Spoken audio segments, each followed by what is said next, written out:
मकर संक्रांती मराठी निबंध. मकर संक्रांत हा एक आपल्या भारतात हिंदू सणांपैकी मुख्य सण मानला जातो.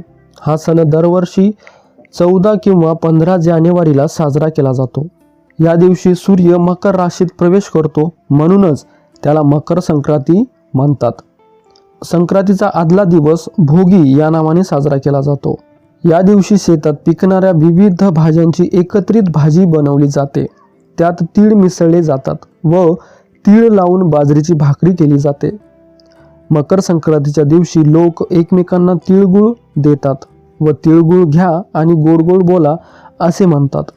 विवाहित स्त्रिया या दिवसापासून हळदी कुंकू देतात व रथसप्तमी हा संक्रांतीचा हळदी कुंकवाचा शेवटचा दिवस असतो. मकर संक्रांतीच्या दिवशी भारतामध्ये पतंग उडवण्याची प्रथा आहे.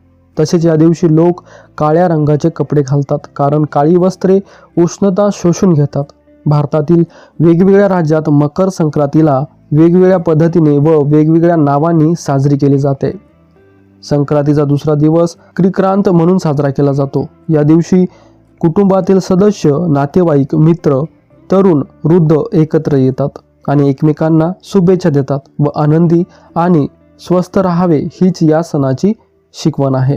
तर मित्रांनो, हा निबंध तुम्हाला कसा वाटला नक्की सांगा आणि आवडला असेल तर एक लाईक नक्की करा आणि असेच व्हिडिओ पाहण्यासाठी या चॅनलला सबस्क्राईब करायला विसरू नका. धन्यवाद.